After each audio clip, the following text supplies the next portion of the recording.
And Oh, I'm me, you're you. Let's go. let's do it. How you doing, man? Good, yourself? What's new in the world? What's Light. going on, fellas? Oh, you got the shirt on too, Brian. The Yingling shirt. Yeah. Look at that. Holy cow. To boot. Yeah. I'm gonna have to ask my It's wife. like a commercial. There you go. Pay me. Give me some free beer, please. Viewers, I'll get the sponsors. That's all we need.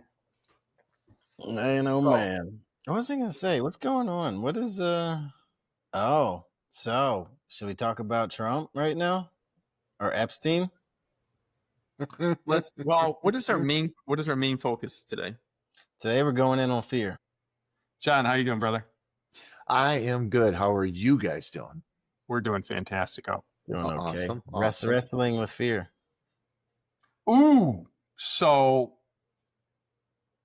let's get into it. We're gonna straight out. This podcast is on fear. So we're talking about fear today. Wrestling with fear. Wrestling with fear. That's gonna be the name of the podcast. Ooh. So what are your guys' insights on fear? What do you think fear actually is? Well, you've asked me this before, and what was your answer, Ryan? Kind of boiled it down to fear, because you want to define it universally as best you can, right? But fear, essentially, I think, is fear of the unknown. It's where it all stems from. What's the sum of all fear? Because you don't fear the past, and you don't fear the present exactly, but the future is usually what gives people fear. Well, you can fear the past. Well, there's no unknown in the past. There is no unknown. But what about an old girlfriend or an old dude that wants to kill you from the past? That doesn't sound like the past. Whatever you did in the past causes the fear. I don't know about that. That's more like trauma than fear. That's a good point. That's a very good point. I guess trauma could cause fear, but like that's kind of different. So what is your definition of fear? My definition of fear? Yeah. Oh my goodness. So there's probably a technical, definition, but personally, fear, and I think you guys might agree with this, is when you have such anxiety to either do something or face something, or like Brian was alluding to, something that you don't know that might occur. I mean, if you're driving along and somebody all of a sudden veers into your lane, that's fear. Standing up in front of a large crowd to talk sometimes for some people is fearful. That's not the same, but you still have that same feeling. So it's weird. I got one for you guys. Okay. Sure. Do you know who Alec Honnold is? No. He's a guy that climbs without using any kind of... Oh, he's one of those guys. Yep, except for a bag of chalk. And he climbed the side of El Capitan. It's a cliff, sheer cliff in Yellowstone, and they did a study on him. It was like on Netflix. There's a part of your brain that actually activates when you have fear. His is muted while they're playing videos that would be considered fearful. So his level of fear is muted, where like the three of us, ours would be active. But there's actually a part in your brain that actually is displaying fear. So yeah, thought I'd mention. He'd be screaming if it was one of us, bro. Right? The oblongata is the part of the brain that you're talking about.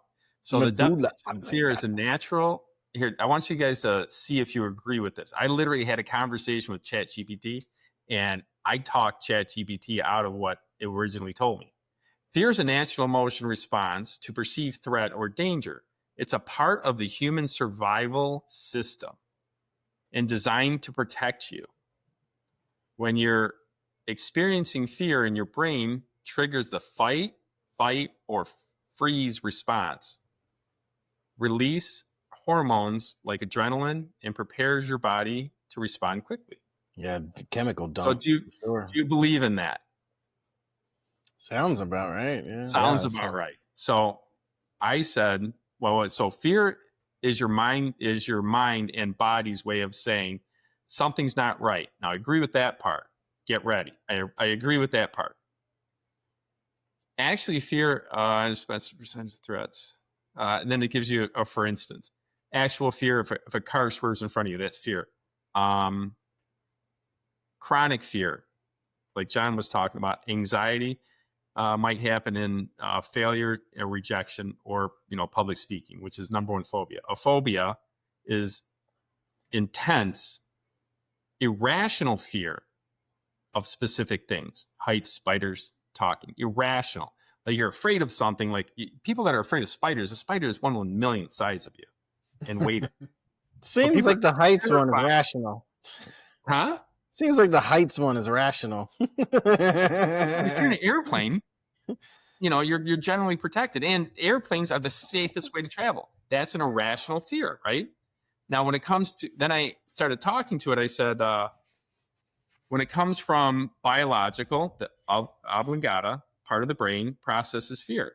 Psychological fear can be learned or experienced trauma, right? So you can have trauma in the past. Social fear, fear of judgment, rejection, being excluded from a group, right? Here's the part where I have the issue: healthy and unhealthy fears. Healthy fear protect yourself, keep you from touching fire. Right? So that's what most people think. And most people would agree with this. This is probably why ChatGPT is doing it. Would you like to explore fear context, personal growth? I said, would you like to explore something else? I said, the relationship between fear and danger. This is my whole concept. Well, rational and unrational, right? Well, no, fear and danger. Fear. If there's no danger, then there's no rational reason to have the fear. Well, people have fear of public speaking, but there's no Of course, but it's not rational, like we were talking about a minute ago, right? So danger is physical present danger, and I describe it as bodily harm. Fear exists in the physical universe. If I'm standing at the edge of a cliff, I can fall off and die. John's talking about the guy that programmed his mind not to be afraid, to do something that's extremely dangerous and kills many people. It's a muscle that he's built up.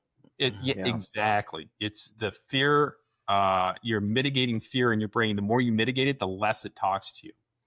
So then I asked the question, the relationship between fear and ChatGPT got a little excited. The relationship between fear and danger is close, but are not the same.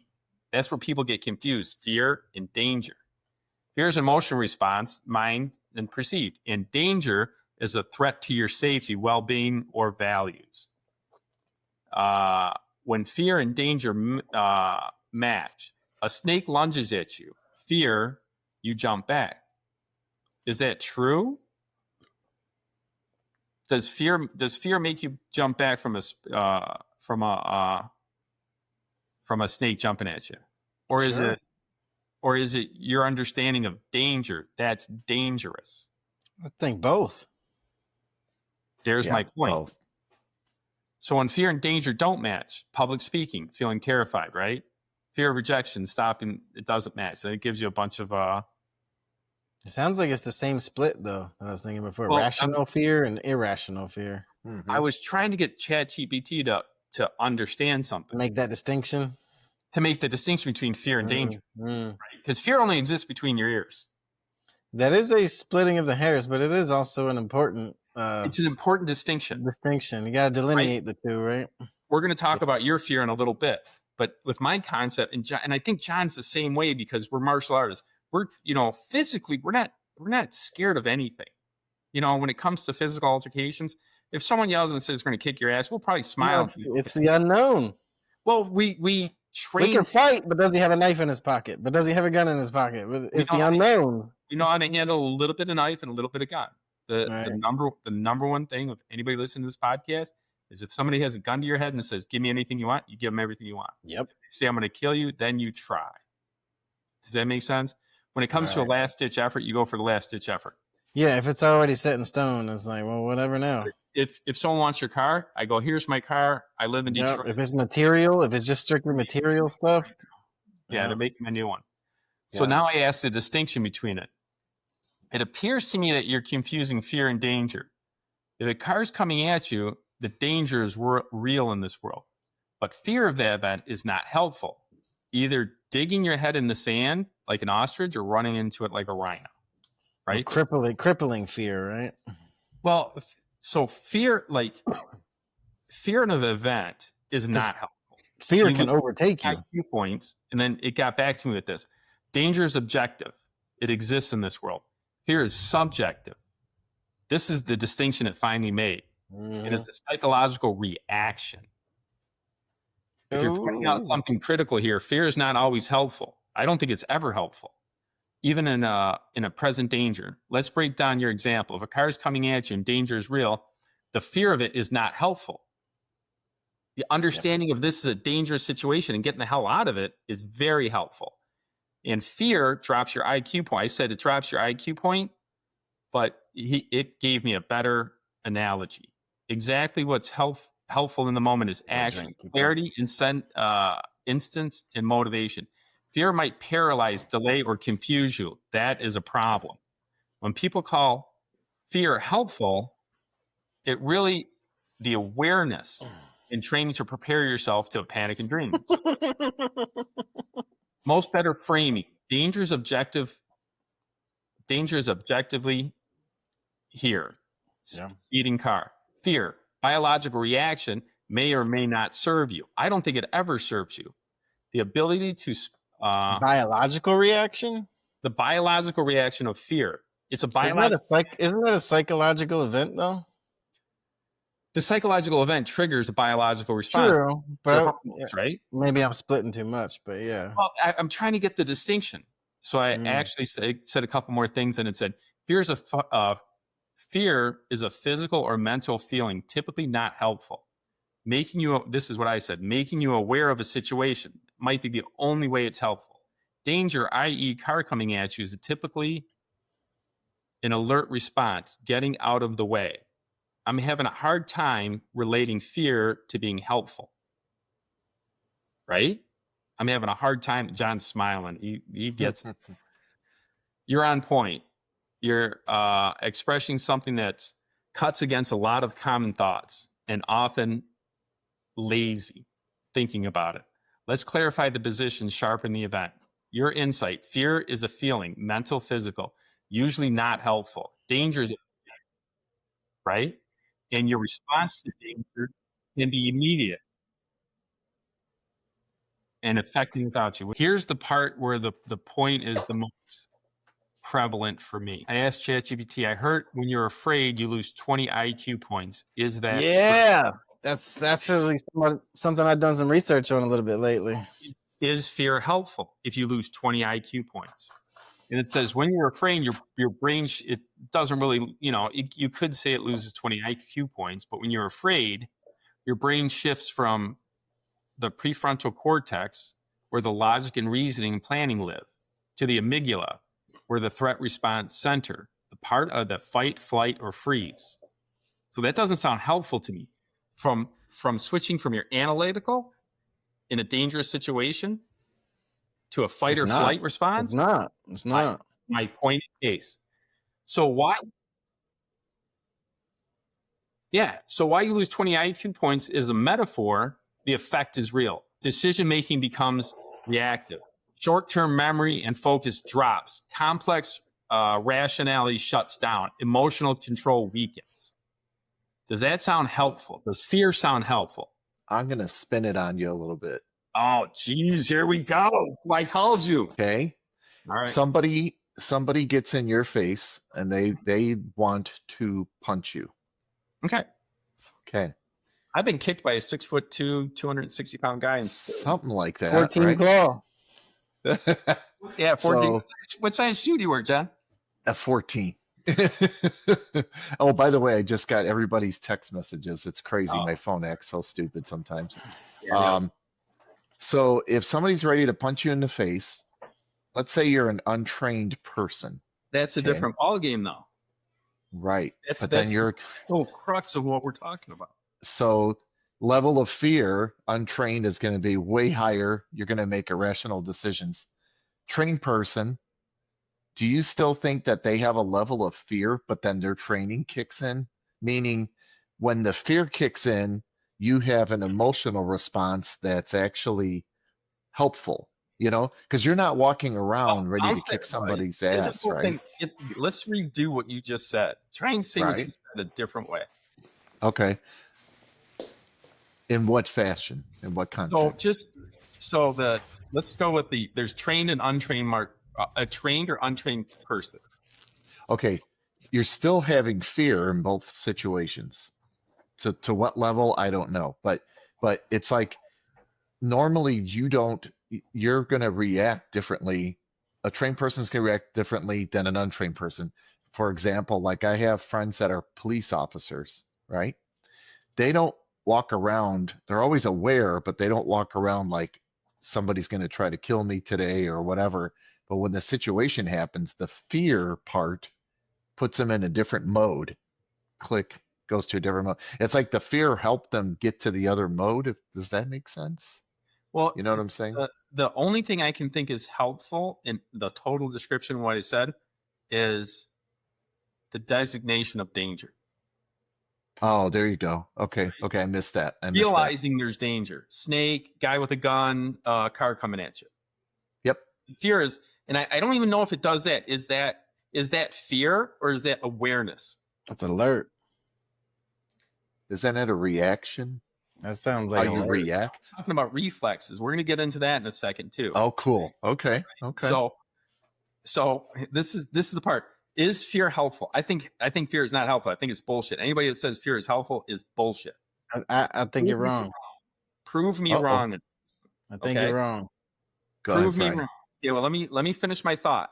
So I think me and John's trying to say that fear can be helpful to acknowledge that there's danger. Yes. Is that what you're trying to say? Yes. Yes. Is yes. that fear or is that awareness? That fear is part of the awareness process, which puts you in a mode, a mood, or whatever, a frame of mind. Okay, is that frame of mind helpful to you? It already says that you're switching from the prefrontal cortex to the oblongata. You froze on me, John. Well, the medulla oblongata is kind of more of the reptilian aspect of the fight, flight, freeze type, right? Is that The helpful? frontal cortex is your logic. It's trying to reason with things. So the medulla oblongata, it's kind of like any creature that's under any duress, like, I don't know, a cat's going to run away, a dog's going to try to bark and bite or run away or whatever. But it puts you in a mode, like you want to be chill until the shit hits the fan, and then you go into a certain mode, right? But what did you call that again, Mike? Is that helpful? I don't think you have a choice.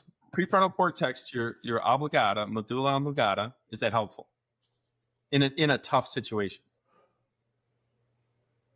I think the survival aspect of it, at the root, it is helpful for that, because the adrenaline, in order to get your adrenaline, because I've jumped over a fence before, like literally jumped over a fence out of fear, running from a dog.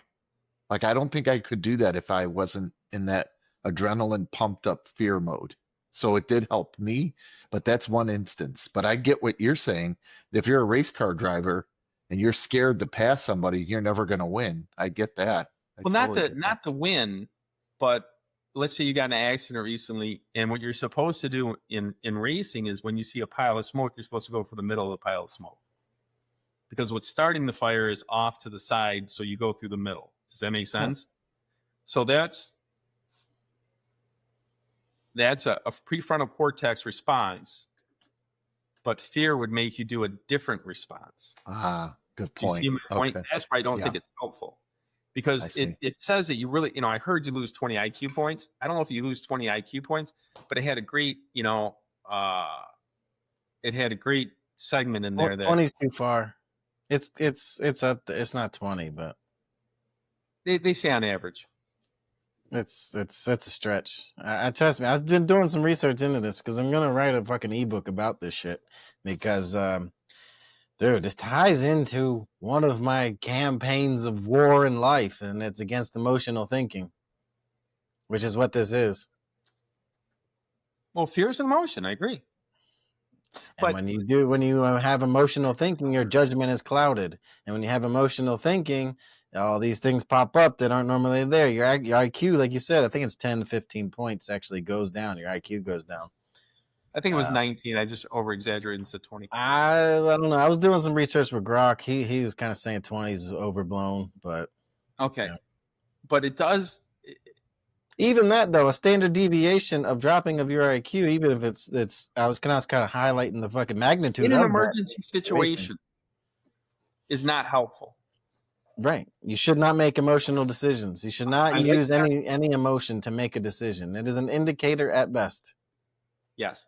And I like John's point that in a dangerous situation, your adrenaline pops up. So going into the Amygdala, your adrenaline pops, so you're able to do more physical, some great physical. Well, that happens. Sometimes time slows. People have lifted up cars. People have done things that you're not supposed to be able to do when your adrenaline's, it turns on the adrenaline. I'll agree with that. But is fear doing that, or is the awareness? Because it's an adrenaline dump. It's a chemical dump that's doing that. Yeah.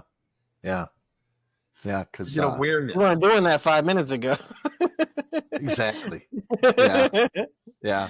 But you don't. But the body, though, when you do have an adrenaline dump, even like, okay, Michael, when you and I did that race, that 5K race, if you're coming into the finish and somebody's next to you and you have to beat that person, it's like your brain, you have to have that switch. You can't logically proceed. You have to, that is a chemical reaction. In other words, I want to win, and it kind of puts you in a different mode. Would you not agree? I don't disagree with you. I'm agreeing with you 100%, but I'm just saying I don't think fear is putting you there. Now, in here, let me prove my point. Me and John have this superpower, right? We have the ability to turn on rage in a second. Well, that is true. Is that a superpower, though? It's a superpower. This is the adrenaline dump you were just talking against. Exactly. We can turn it on in a second. I'll never forget this. We're at the Open one year. John was getting ready to break, and I'm just talking to him, and I'm not joking. He's standing there looking at me, and he's just like, and sweat drips off his nose. I'm like, oh, you're keying up. I'll get out of the way. So he's turned. I saw it. He's turned it on in a second. It's a rage thing. It's like a step away from some manic shit, right? We're going to have to get into. I didn't want to break his chi. I didn't want to break his energy. But he has the ability. You got to explain that. You got to explain to Brian what ki and chi. I think we kind of talked about it that one time. Yeah. He's the relationship of ki and adrenaline. This is the old Hulk thing. You won't like me when I'm angry. Oh, you're right. That's a good way to put it. He flips that switch, right? He flips that switch, and then do me a favor. Explain that in a more medical term, or in a more. You can explain it way what's better. What's physiologically happening right there? Oh, yes. The ki-chi thing? Yeah. Well, so... Yeah, we dove in on this a little bit, but it is a hard thing to even define, like we were talking about before. Well, if you think from a psychological standpoint, right? If, let's say, you went down this particular street and you got in a bad car accident, okay? So you have this remnant concept in your head, and the next time you go down that street, you may actually kind of go, like, uh-oh, this is the street I had that accident. You may break out in a cold sweat. You may grip the steering wheel a little bit harder.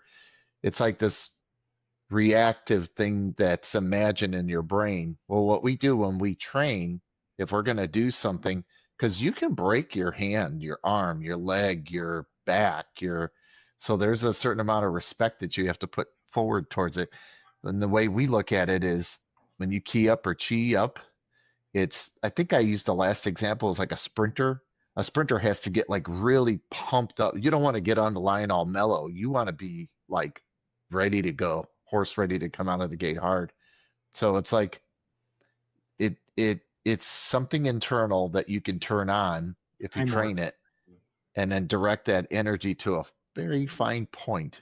like Michael was showing his breaking videos earlier, it's like when you let loose, it's like you better have everything has to kind of time perfectly, right? In order for yourself not to get hurt, in order for yourself to do the best, so on and so forth.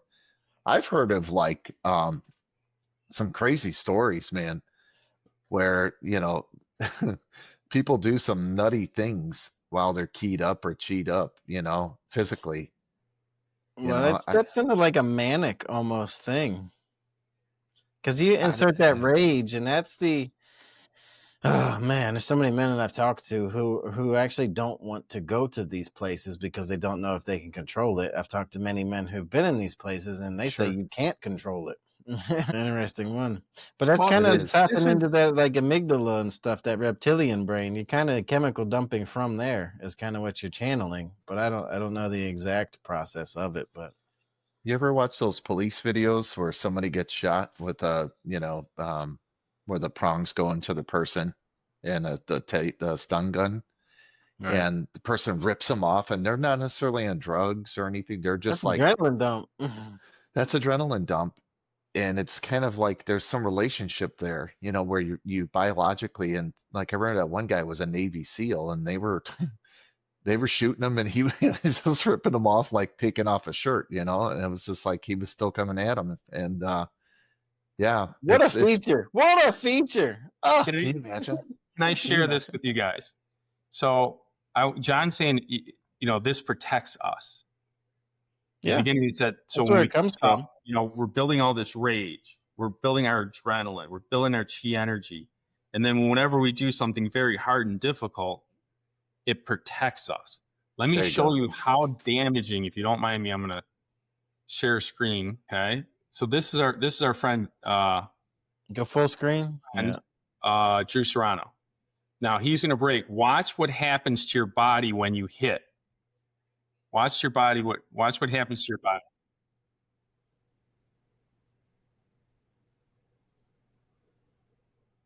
Watch this, guys. Watch the ripples that go through your body. Right. He morphs. That's a distribution of energy right there. Shoulder switch.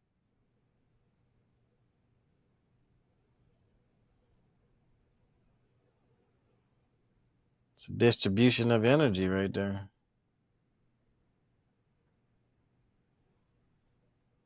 So impact. that's what protects. That's what we do, is we protect from that. So that's when John said, when you key up, that's what we're protecting us from. Does that make sense? From what? All that damage of waves of impact running through your body. I thought it was localized, but you saw it goes down his ribs, but down his. It's a chain reaction when something happens. Exactly. You're dispersing the energy throughout your whole body, so that one part doesn't have to take the whole thing. Well, the elbow took all of it. The forearm took all of it. But the chain reaction went through the whole body. So what I'm trying to say is our keying up protects us the whole body. The endorphins, adrenaline, all that stuff is designed is what we use to protect us from those particular hard things to do. It sounds mystical, but there is a philosophical aspect to it. But at the same time, you train for it too. Does that make sense? It's like a little bit of an equation going on. But the idea is that, like a boxer getting punched, they kind of anticipate it. It's sort of strange to say that, but it's like they're protecting themselves against punch. A normal person untrained is gonna go down, right? They're gonna go to the hospital. They're gonna. Well, that's what they say. The one that messes you up is the one you don't see coming. You don't see coming. Yeah. You can take 100 of them to the stomach, but the one you don't see coming is gonna get through. Well, you as a martial artist, and what John was alluding to, the higher level of whatever you're doing, rock climbing, military, martial arts, whatever you're doing, the highly trained people, what they do is they train fear out. There we go. Here's how you train fear out. Perfect. Repetition. I don't think so. Guess I gotta hear. John, do you want this one? No, I want to hear what the objection is. So, I'm curious. so this comes from the handbook. Okay. What? The Discipline Equals Freedom Field Manual. Okay. Okay. But he talks about fear, right? And and he starts with, I don't want you to overcome fear. This is what I was going to give you pushback on initially, because fear is bad in the sense of when it's overwhelming fear. But he's going on and says, I don't want you to overcome fear. Fear is actually good. Fear, Disagree. listen. He John's said, over here laughing. fear is the thing that will keep you up at night preparing. Fear is the thing that will keep you ahead of the game. Fear is the thing that will keep you driving when it doesn't even maybe make sense to. Okay, here's my question. So are you conflating fear or discipline? And discipline. Or you mean danger? No. So what keeps you up at night? Discipline. What keeps you It's motivated? well, in this sense, it might be a fear of failure. Discipline. Because Well, I can say that discipline is good. I could say that fear will trump discipline, though. No, fear is not helpful. You drop IQ points in a relative term. Well, in an overwhelming sense, I think fear is bad, but otherwise, I think it's good. Really, like he was saying earlier, it protects you from the dangerous thing. So my point is, people conflating fear with danger. Yeah, that's fair. And people are conflating fear with discipline. I think fear exists in both, whether there's danger or not. People conflate fear with motivation. Fear can be a motivating factor easily. Are you confusing the two? What do you mean? So here, example. You get the feeling of fear and you get the feeling of anxiety. They're eerily similar. Some scientists say that there's no such thing as anxiety. It's just fear in a different form. Okay, I can see that. We're talking about definitions at this point. No, it's good to parse this shit out, though. Well, this is what I'm trying to say. My whole point is fear is not good, helpful in any way, shape, or form. I disagree. Is discipline helpful? Can you conflate? Now, what you're trying to say is discipline. I get up every day. I'm going to the U.S. Open in 2 weeks. Guess what I'm doing? For the last 3 months, guess what I'm doing? Going to the different every Monday through Friday. That's fine. But okay. Would you conflate the fear of me losing with the discipline of me doing the work up front? Discipline is your ultimate muscle, obviously. But there are things that fear will push you to do that I don't think discipline will. I disagree with that. Because fear of like disappointment might drive somebody harder than saying, "Oh, I need to perform." I don't think so. I am not motivated by fear in any way, shape, or form. I go to the gym because I want to win. I know what I want, and it's my will alone that I set my mind in motion. I could play the track for you if you want about fear. I don't mind you playing it, but I don't. I'm just trying to intelligently defend my position. I gotcha. And I think that it makes sense when you approach this overwhelming fear. But at the same time, fear is in nature. This is why I've said to you before over the years that we're hardwired for the negative, you know? It's because that's what kept us safe, you know? And that's the fear. That's like, it's an integral part, which speaking of what John was saying earlier, it's like it kind of serves a purpose. But I think in the sense where you're overwhelmed by fear, then it's terrible. Because then like you say, you're making bad decisions. You're not thinking clearly. You're not thinking about avenues, how this should go from here. You're not planning. You're not using your frontal, as John was saying, right?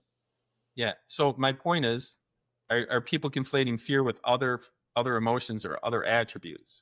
Well, I think it's a split between rational fear and irrational fear. Well, intense fear is not helpful. We can all agree on that. Yeah, overwhelming fear is terrible. Overwhelming fear. Right. So you're saying a minor amount of fear is good. Yeah. John? Okay, so let me redefine it for, kind of what I've been listening to all of it. You have to define fear, right? So are you fearful because you weren't prepared for something? For example, my first time swimming in a lake, I was fearing that I was going to drown, sink to the bottom, die, the whole bit. But then you do things to overcome that fear because fear was not useful as you swim. Fear was only useful to get me to train, which then was considered motivation. Well, It's all play on words, right? You're the motivation. So when you sign up for that, see, John's a legit psychopath. This guy has done. We all are. He's done an Ironman, and that is legitimately a psychopath. Someone that cares about the event more than he cares about his own body.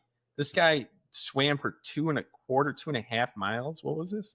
2.5 miles. Yeah. 2.5 miles. Yeah. Got out of the water, jumped on a bike for 120 miles. Yeah, 112. Yeah. 112, and then jumped off the bike and then ran a fucking marathon. Yeah. 26 miles. It's kind of stupid. Kind of psychopathic. Insane. It's okay to be insane. You might have to do that one day. You never know. Right. That would make me do that. I'd either kill it or kill me. That's all there is to it. Yeah. I couldn't do one of those events John does. Well, let's talk about fear a little bit further. When you did that flight on that military jet, were you fearful at all? Yes. And did you feel that was a natural reaction, an irrational reaction, a reaction that didn't help you? Come on, talk to me. You're good. And I can explain this because I've been studying fear my entire life. Good. So claustrophobia is a fear. Yes. And I have it. Now, what doctors are saying is that you can get a phobia from a traumatic event. I look back in my past. I remember when I was little, my brother brought me out to this sand pit we had in our backyard. It was in a schoolyard, and school was out, and they dug a hole, and they had me jump in, and they poured sand around me. I don't know if you know this, but when you're a little kid and you're buried up to here, you can't move. My brother laughed and walked away. I'm stuck, and I'm thinking kids are going to run over and hit me in the head with a bike, or I'm stuck, and I'm screaming. He finally came back and pulled me out because I'm here, I'm alive. I don't remember him pulling me out. I remember being in there. I remember going in. I don't remember him pulling me out. So I should have something to work with. And I am claustrophobic. So here's where fear, this is why I don't think it's helpful. I paid a large sum of money to fly the plane, right? I went to the site. I know cockpits are small. I get it. I knew this might be a problem, right? I get over and I'm nervous the whole time. Puts me in the flight suit, puts a helmet on, let's go. Puts me in the seat, sits me down, and he goes, "You okay?" And I'm like, "I don't know." And then the canopy comes down. He taps me on the helmet, and I just get a thumbs up. I had to do it. The canopy comes down, and then the claustrophobia set in. Uh-huh. Right? This is a perfect example. And I learned in martial arts to breathe. People don't understand how important breathing is. Breathwork is real. Yeah, it is. Nobody disagrees with that in this panel, right? No. You control your physiology. You can control your physiology with your breath. Oh, yes. You don't even realize it, but when you're in this fear state, you're slowed your breathing. Sometimes you pause your breathing, which you have to catch back up to get back into your natural flow. And it's a whole thing. People do this with sleeping too. Yeah. So I'm in this spot, and the fear setting in, and it's coming in hard. All I had to do was go knock on the thing. He would have opened it up and said, "I'm out." And that was running through my head. Had looping. And I went like, as a true martial artist, I just sat there and go, I'm not letting fear steal one of the most amazing events in my life. Mm-hmm. And then I just breathed through it for about a minute and a half. And then we took off. You reset your function. Yeah. I changed my physiology like you were talking about because of our breath work and our ability to crazy, isn't it? You can control your brain with your breath work. It's like, what? Exactly. But people don't even realize it, if you're in a tense situation, like if you're sneaking up on somebody and your heart's fucking pounding and your breathing has changed. Or, Yes. or if somebody freaks you out, your breathing has changed. Like your breathing affects your fucking psychology like crazy. So I guess your physiology is the best way to verb it too, because it's everything. It's not just your head, it's your I noticed that when I was afraid, I wasn't breathing. Mm-hmm. We pause a lot. It's Paused. weird. I was like, wait a minute. And then I shouldn't. There's a pro tip for everybody at home. Just do when I train, and John, help me out if I'm wrong, is we train to turn a reaction into a reflex. Muscle memory. A reflex. Like when people grab us, we're automatically doing it. We're not even trying because we've been grabbed 1,000 times. This muscle memory, yeah. Grab me again. No, I can't. And you have to for us, we have to consciously turn that off to let them grab you, yeah. To let somebody grab. Am I incorrect in that, John, or is that you nailed it? And in martial arts, if we're talking about this specifically, to when you breathe out and throw a technique, you're exhaling as you're throwing that technique. Boxers do it too, right? Weightlifters, you don't breathe in as you're pushing out, you're breathing out. So that allows you to put forth power. And we're talking about ki, and we're talking about fear and breathing. It's all kind of, it's sort of, that's the thing. You master yourself through those. I see this too when I'm lifting heavy things. I notice my breath work is a real player, because it's like where do you hold your breath? Do you hold it at the top? You hold it halfway through? You hold it at the end? It's like there's a lot to the thing, yeah. And what really fucks this up is shooters. Shooters really have to pay attention to this. Holy cow! Because it has to be on like a descent on the way out, but it also has to surprise you. It can't be like a predictable time, because then you might flinch and then you might. Well, I think the end of the breath work is click. I think it's halfway. I think it's halfway through the fall, I think, is what they want. Do you guys? Did you ever watch the Winter Olympics? I thought this was so stupid when I was a kid. They're on cross country skis and then they sit down and have to hit. I used to think that was so stupid. As I got older, cross country skiing is hard. It's cardiovascularly way at the top, right? So your heart, your breathing, and then like you said, you have to get very, very still and focused. So the ability to go from extreme to quiet to back to extreme to quiet, I have a whole different respect for that discipline. That is really amazing. And it has a military tie-in because of, like Finland and such. Their armies obviously have to fight in snow, and this is like mountain division. So, but you're talking about that. That's the extreme for me, is when they do that to that, or that, in terms of. I give you one that you guys are so keyed in on, and might not even think about it. But I know about it just from wrestling for a little while, right? But like once you're rolling, there are periods where you go. There are periods when you rest. There are periods in between, right? You're going to spend your energy, but I know I'm going to save a little bit, and I'm going to explode right here, or whatever the thing is, right? But there's different periods where you'll be exhausted, but you're just hanging on to kind of not lose position or something, right? And you're just kind of gaining it. And then when you're ready, you go for whatever you're thinking or whatever. Yeah. The true exceptional rollers, the guys that like jiu-jitsu and judo and wrestling, those guys are constantly at peace. Yeah, well, they're calculated. They're highly calculated, And so there's like you're playing, and then explain this better, John. And I tell people when they execute a throw or execute a technique, and it doesn't feel like you did anything, and you did it, that's when you got it right. When it's effortless flow kind of thing. Well, there's a guy I trained with. You may have heard the last name for sure. And he was also in the movie The Hulk, one of the movies, The Hulk with Ed Norton. His name is Hickson Gracie. So I got a chance to train with him a little bit. In fact, he used me as as a dummy in front of like 300 people, which was hilarious. That's an honor at that point, isn't it? Oh, absolutely. Yeah. And he was big into breathing, and he does this thing where Mhm. you can The belly vacuum breathing. your abdomen. Yeah. And he taught us some techniques, breathing techniques.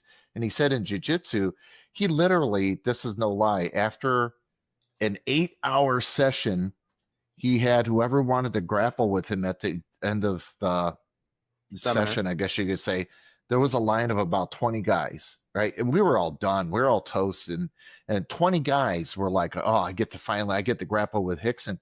And Hickson was right with us, working out the whole time, but beat all 20 of them like nothing. Those Wow. guys looked like they were going to throw up. Hickson gets up and he's like, "Are you guys hungry? You want to go get something to eat?" Like it was like nothing, like a walk in the park.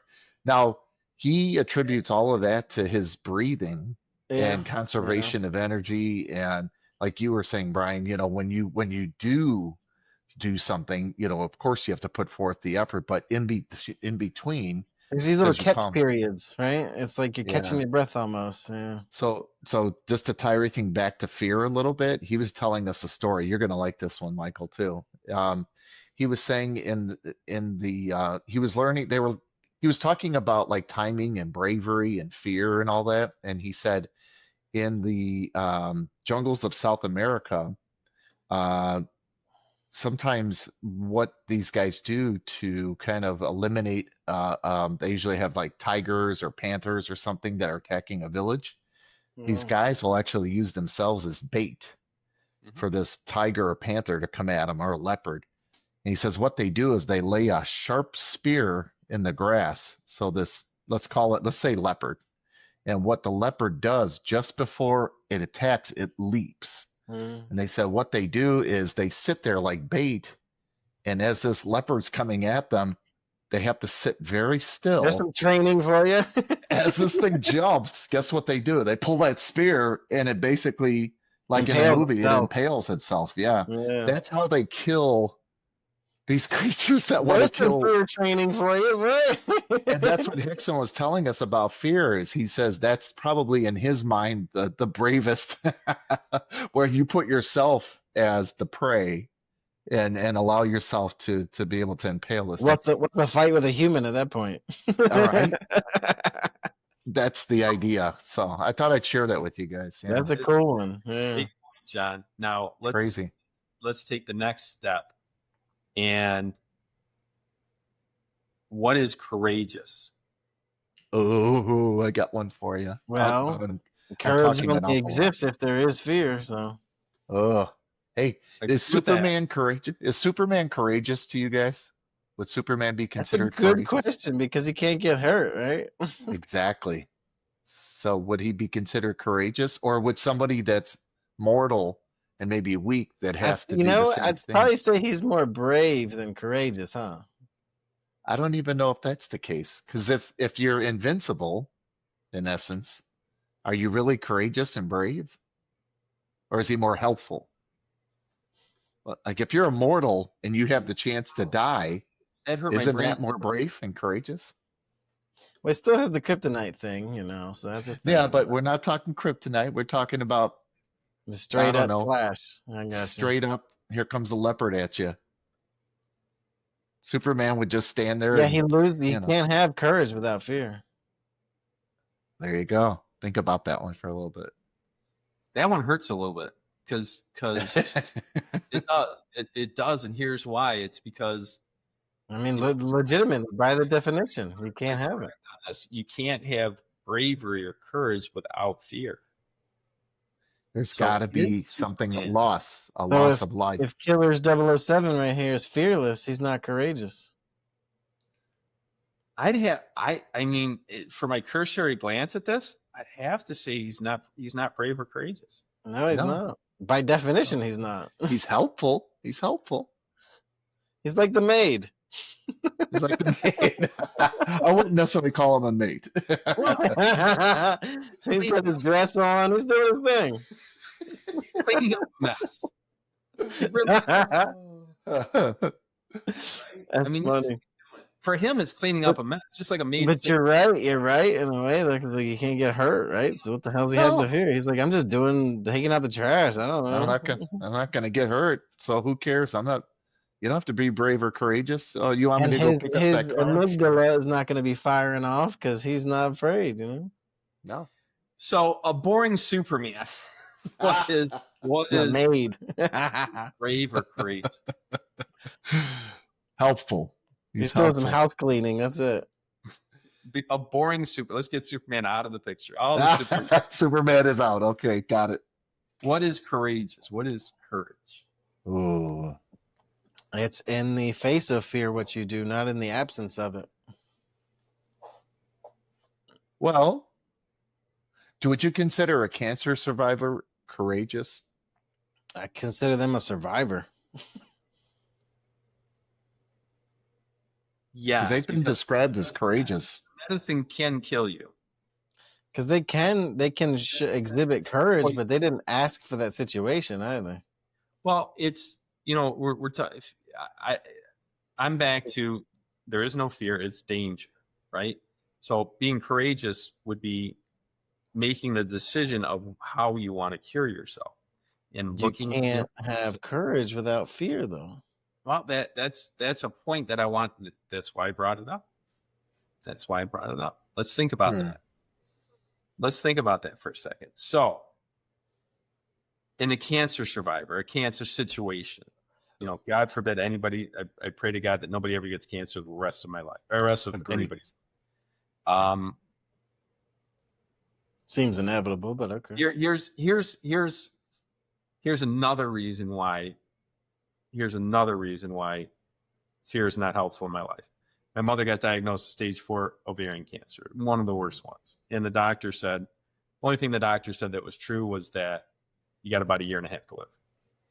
We're real close. That's what she had.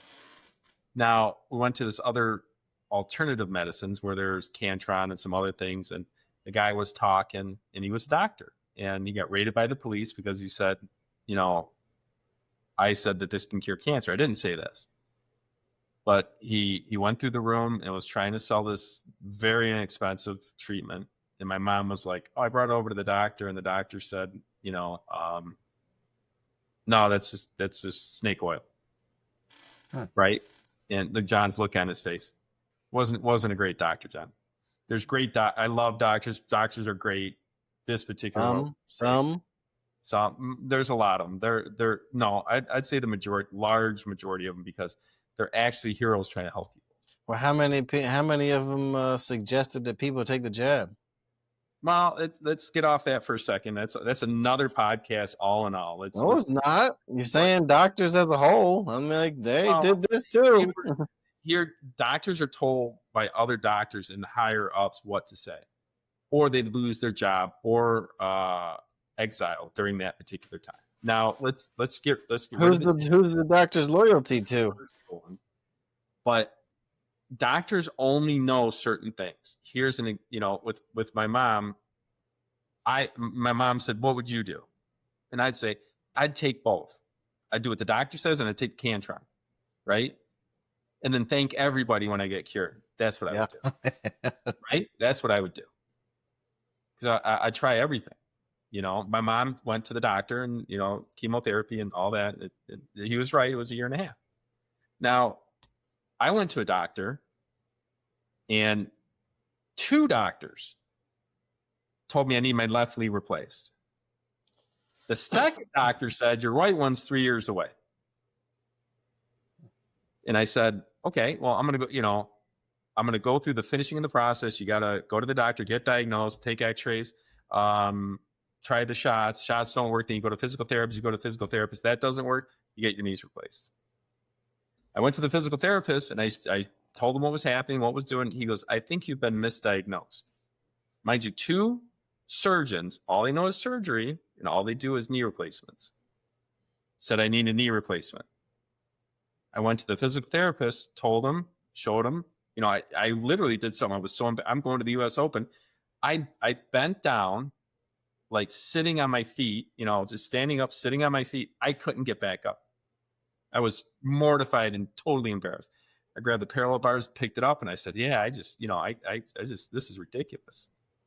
I was in agreement at that point with the doctors. I needed my knees replaced so I could actually just get up from a prone position. And he goes, I think you've been misdiagnosed. Show me some stretches, show me some workouts. We did them for a few minutes. He goes, go back down. Went back down, popped back up. I went, excuse me? Let's do that again. Did it again just to make sure I could do it. And I was like, this is different. He goes, come back next week, do the exercise 10 times a day, and I'll see you next week.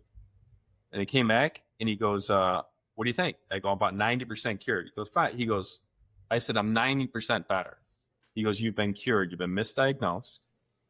You had an ablation on the knee. That means your knee is just your kneecap is out of position. And this exercise, whenever you need it, just keep doing it and you're cured. Right? So a surgeon only knows surgery. A physical therapist only knows physical therapy. Hey, now, when you're a hammer, everything looks like a nail. There you go. There you go. Nice. I am the pithy Jedi. Where everything looks like a nail. But my whole point is, I tell you, people, have good hearts and they want to help you. They know if they do the surgery, they're going to be better. The physical therapist knows that if you do this, you'll get better. And I really think, it says in the good book, seek and you will find, knock and it'll be opened unto you. Well, ask and you shall receive, right? That's kind of you shall receive.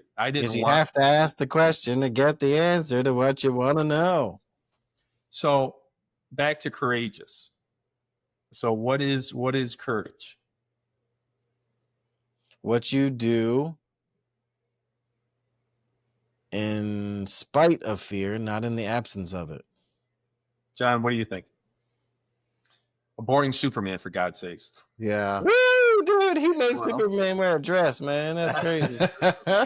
Well, if you think of a fireman, right? Okay, a fireman has a job, right? The job is to put out the fire and possibly save people. It's bad. So in general, are they courageous to do the job? I think so. But let's say there's a burning building and it's kind of like, is it their job to go in there and get that person? Is that considered courageous or is that considered part of the job? Or a little bit of both? With these, I'm going to go with both. Both? I'm going to go with both. See, a lot of people give the either or. That, you're still courageous going into a burning building no matter how much you know. Even if you know that, they have to be up for another 45 minutes, right? I've seen a fire like this. I know that kind of building. I got about another 45 minutes before it falls. So if I'm in there 5 minutes back out, I think I'm safe. That's intellect, and that's the prefrontal cortex rationalizing what you should do. It's still courageous to jump into a burning building no matter what to save, right? The forethought, right? It's using your your obligata is like, I ain't going in that burning building. That person's dead. So is that helpful? Yeah. Now, what I think my take on it is courage is being afraid and doing it anyways. In spite of fear. It's okay to be afraid. It's not okay not to. Well, it's surrendering to it, right? That's unacceptable. Agreed. But it's what you do in spite of fear. But that borders foolishness too. Mm-hmm. Okay. Yeah, it's because you got guys that are on motorcycles, is it courageous to jump that ramp, go over, 20 cars and land on the other side of that ramp? Is that considered a courageous act? That you're fearful, but at the same time, doesn't that border foolishness too? Like, did you have to do that? Because your boys over there in the bunker and they're about to get overrun, but you want to make sure that they didn't happen already. You're going to go check it out, So that's why you I have to. My brain. Is that why the IQ drops and becomes? Yeah. So I would say yes, it's courageous. I think the IQ drops more for paralyzing, right? Is it courageous? Oh, here's another one. Is it courageous for us to break bricks? Most people think that's psychotic. Well, nobody's afraid of bricks. Is it a foolish thing or is it crazy? I think it's a masochistic thing in a way. Here's the way to define. Here's the way to answer your question. The way to answer your question, what is courageous? What does it mean to be courageous? Brian, what have you ever done that you felt was a courageous act? Ooh, another thing. I have to think about it. I don't know. because that'll help me understand what your definition of courageous is. Yeah, Courageousness I'd have to means. think about it. I don't know. Right, Michael? How about you? What's a Courageous. courageous act that you've done that you feel is defined in your mind as a courageous act? So, do you guys remember the story of the burning building? Remind me. Look at the I list. don't think so. Oh, wait. Yes, I have heard this. Okay. Yes, I have So heard this. I consider that courageous. Brief tutorial. Crazy story. This kid I was teaching martial arts wanted to get baptized, wanted me to baptize him. We get done. We want to go to the Woodward Dream Cruise, which is a display of Detroit's finest motor vehicles in the world. And it's just crazy. You get to see all the concept cars before they come out. We saw it one year. We saw the Hummer come out and do the crab walk. That was super cool. I'm getting ready to go to that. I stop off at Home Depot. I look in the woods. There's black smoke coming out of this woods. And I'm like, that's not good. And he goes, why? I go, those are shingles. You know, if you burn leaves, it comes out like gray. Black smoke coming out means shingles are burning. And do you hear the fire department, the police officers, or anything? He goes, no. And I go, let's go. So we drove around to the closest we could go to, went into the woods. House was on fire. House was engulfed. The windows were burnt out and flames were bellowing out of this house. I'm like, we're not helping. There's anybody in there is way gone. Way gone. So I said, take some pictures because we're the first ones there. Let's call the police. We're here. Where you at? I don't know. I came in this road. We went through the woods. We're here. Can you ping me? And they finally came up, and then the fire department came. We were like pulling out some hoses, and then and I'm just being an innocent bystander at this point. You know, being helpful to the firemen or whatever. And then this guy for the houses over here and in the woods, he's like, hey, come here. And you don't understand. The grass was igniting in a circle from around the house. It was just igniting. It was just fire break. So I shielded my head and went around to this place where this, it was a big lot and there was trees cleared out for a house. And at the tree line, there was a girl. This guy's showing me this girl that's been stabbed and singed. And I said the stupidest thing I've ever said in my life. Are you okay? And she goes, no. I go, well, you're alive. That's good. I go, tell him, start talking to her. I'll go get the EMT. Ran back over to the EMT. It was this little girl. I'm like, we need you. It's over there. Go. She goes, let me grab my stuff. I grabbed the stuff, put it in her hand, and fucking push her over there. And she goes, oh, okay. I go, what do you need anything else? She goes, no. I go, fucking gurney? She goes, yep. I'll be right back. So I go back to the There's your 5K. Nah, it wasn't the fight. It was very short. I went All back to the laps back and forth, I open up the ambulance. I'm grabbing the gurney and I'm pulling it. And I know there's a switch somewhere, but I'm pulling this thing, like trying to find out where the switch is. The whole ambulance is, you know how the adrenaline kicks in? Fireman goes, click, and then we pull it off. That's your emotional thinking not helping you. He was courageous in finding the release, I'm sure. And then we went over, picked her up, put her on it, came back around the other side of the house, and then I saw the garage doors falling in. When you install garage doors, there's brackets that bolt into a 2x4, and the 2x4s were being gone, and you just saw the panels falling in. And I saw a car there, and I said, is anybody else here? Doesn't matter. Is there anybody else here? And she goes, oh, my kid's in college. That's all she said. Then I found out what happened afterwards. She served divorce papers that day. He stabbed her, went into the car, started the car, and killed himself. He was in that car. And then she was in the basement in the walkout, lit the drapes on fire to get the attention, crawled out, and went into the woods. So courageous, I would say that was probably the most courageous thing I've ever done, is to fight a fire and get a girl and she lived. And the weirdest part of the entire story is I was leaving, the house was falling into the basement. I said, I'd like to rebuild that one day. A year and a half later, someone calls me up. I end up rebuilding that house on that lot, a different house. That is a crazy story. But that would be the most courageous thing I've ever done. So in absence of fear, you took action. Is that what you said earlier, Brian? Well, in spite of fear, not in absence of it. In spite of fear. I worded it incorrectly. I got you. Yeah, it makes more sense to say in spite of fear because it's always there. The fear is there, but you do something. Unless you're this guy, apparently. I was not. He's a badass. Yeah, he's a drone. He's a robot. He's a robot.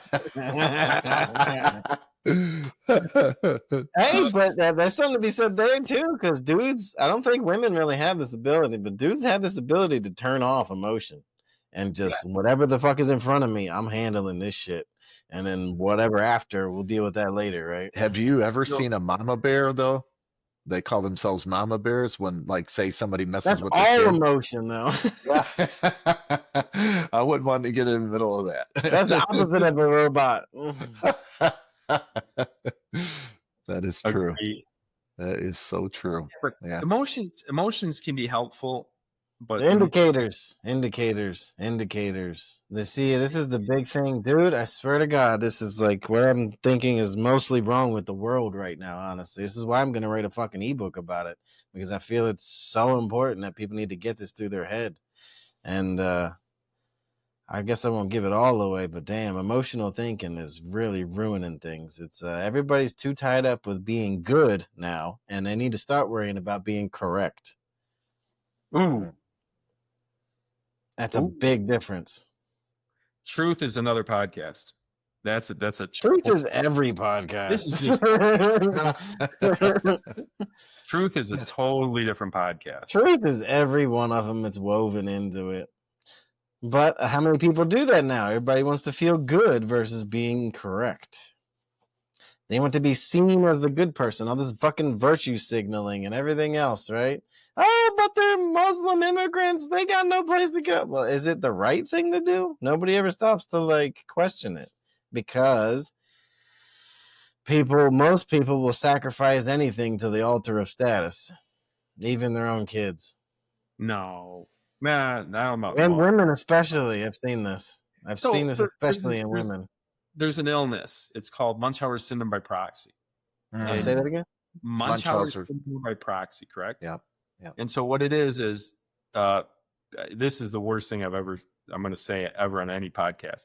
People will make their kids sick to get attention. Yeah. Yeah. You say that. The altar of status. Yeah. Well, it's altar of status. Like, there's this one girl that made her. That just proved my point. You said no, and then you just proved my point.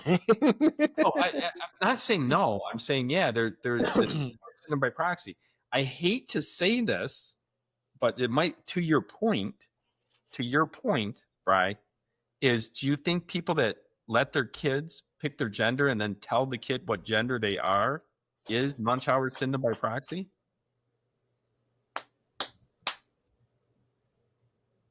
You remember that, right? Yeah. Yeah. John, what do you think? You're shaking your head no. No, it's such a crazy subject, and us three are old enough. It's like every half a decade, not even anymore, there's always this big thing, right? It's like all our attention gets focused on this big thing.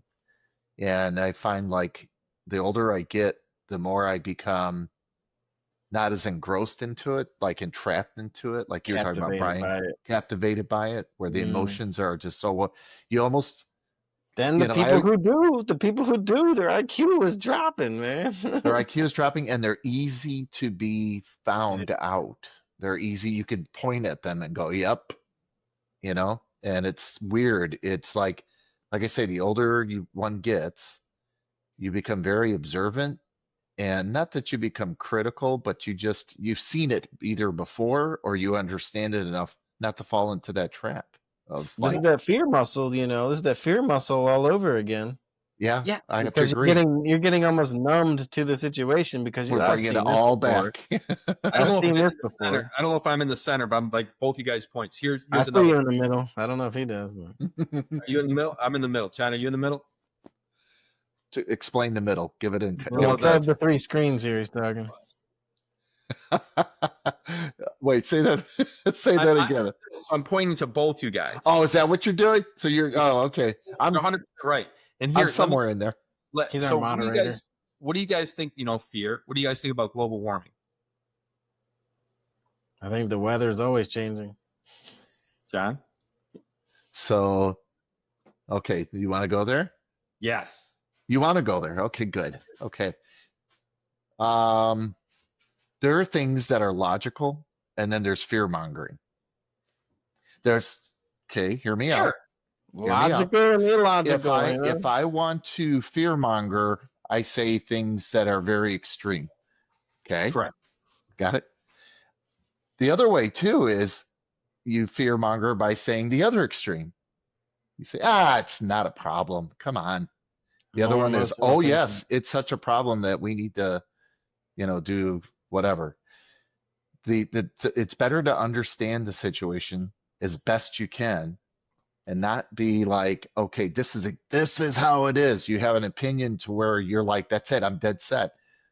But you can't, this is a subject that you cannot be like, this is how it is because based on what I saw on YouTube or whatever, or who I talked to the neighbor down the street and he thinks this, therefore I think that.